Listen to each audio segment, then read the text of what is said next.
Penguin Random House Audio presents The Good Sister by Gillian Mcallister. Read for you by Imogen Church, Charlie Sanderson, Andy Cresswell, Jan Kramer, Penny Andrews, Cassie Layton, Rachel Beresford, and Malk Williams. Chapter 1. Martha. Somebody is lying in this courtroom. I don't know who yet, but somebody is. The defence or the prosecution.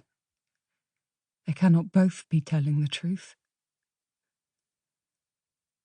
The legal jargon seems to swirl around me as I listen to expert after expert being examined, cross-examined, and then re-examined by the barristers. Most of the time I'm following it. Most of the time I understand what's happening. But sometimes, like right now, I can't see how we ended up here. Last August, I gave birth to Layla in the middle of the night. It was dark outside, and we were sequestered away in a side room at the hospital, Scott sitting on the end of the bed. I don't remember when they finally handed her to me, but I remember her afterwards. A warm weight in my arms, her hand curling surprisingly around my own. I texted my sister Becky, and only Becky, between contractions, though I hardly remember what I said.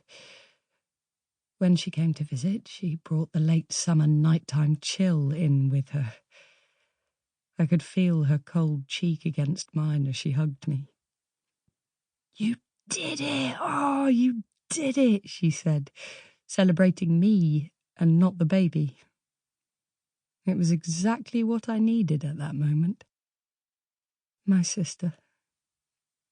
The woman who used to WhatsApp me first thing every single day without fail. The woman whose eyebrows I plucked on the eve of her wedding, both of us laughing as they became more and more uneven. The woman who painted my living room with me one Easter weekend. We didn't stop chatting for the entire 4 days. My sister. My best friend, Becky. And now, here we are. Cot death, the defence says. Unexplained. Murder, the prosecution says. I look across at my sister in the dock, the woman accused of murdering my child. Chapter 2. Becky. 11 months earlier, Thursday, the 28th of September. I can't resist them. My hands shake as I open my handbag and find the packet of cigarettes. They're shiny, inviting, inner foil, unbroken and beautiful. My breathing has already slowed as I bring the cigarette to my mouth for the first drag in weeks. I blow the clouds of smoke out into the night air and look at the sky above Dalston. I close my eyes in relief as the smoke hits my lungs. Sweet Jesus. Poisonous joy. There are no stars, but the moon is slung low and sepia-toned. I stare at it for a few minutes as I smoke and try not to cry. I'm not very good at not crying. Classic drama queen. So my cheeks are wet with tears within seconds. The television people I dress sets for would like a Dalmatian print Chesterfield armchair, and they want it by 9 a.m. This is the 4th time this has happened this week. A last-minute request to be sorted out by me and only me. This wasn't how it was supposed to end up. I was going to be an interior designer. My obsession started with changing rooms. God bless those leopard print walls. But it endured beyond that. I dropped out of design school when I had Xander, my 9-year-old, and spent my 20s languishing on Pinterest, staring at copper lamps and furry throws. I thought set dressing would give me an in, but instead it's just a dead end. Like everything. One day, I tell myself.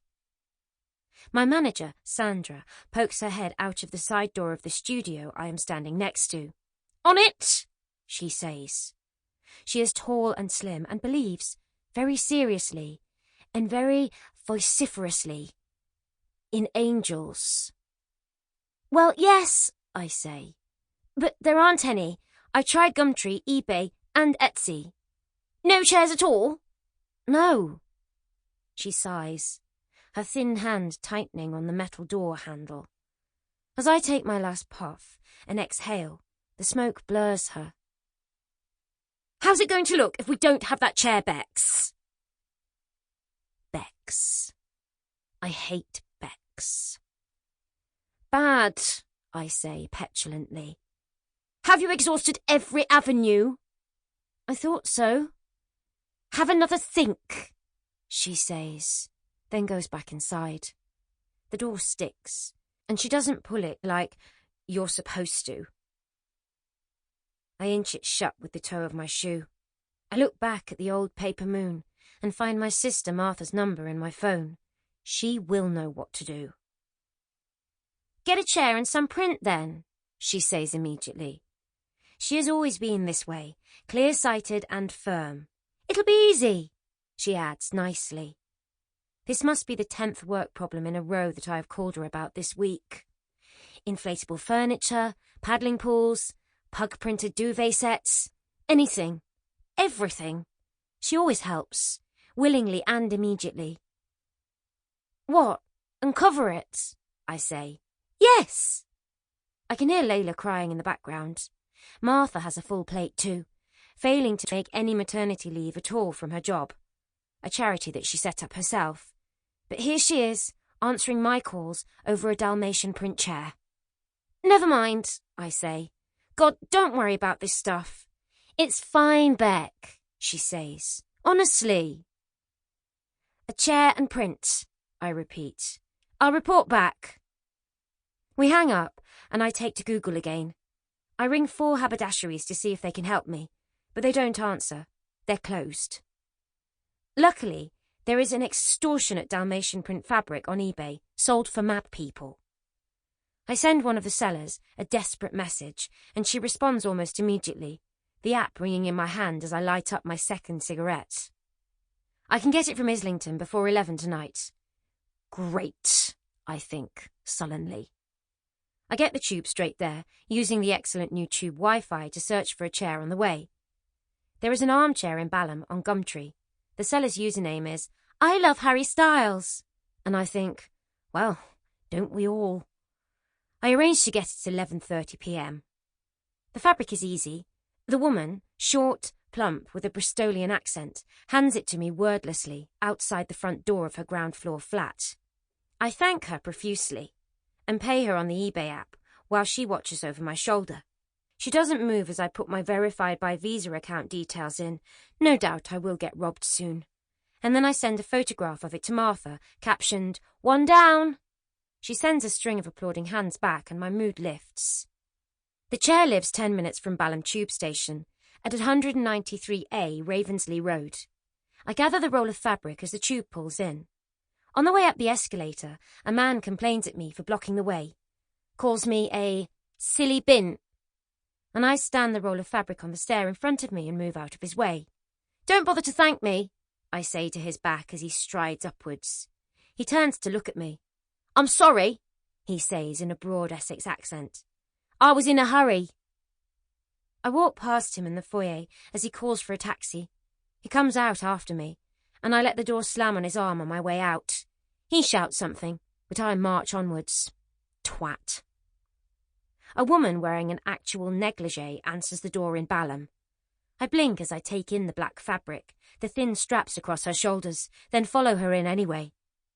The chair is faded and green, standing in the corner of the room underneath a reading lamp. Behind it, a leather-bound classics. It looks like the set of a Victorian murder novel. Well, at least I will die doing what I love. I pay her £50 for the chair. The rolled notes dry and papery in my fingers as I part with them. Her brown eyes linger over the fabric I'm holding, but I don't explain. She doesn't help me with the chair. Sample complete.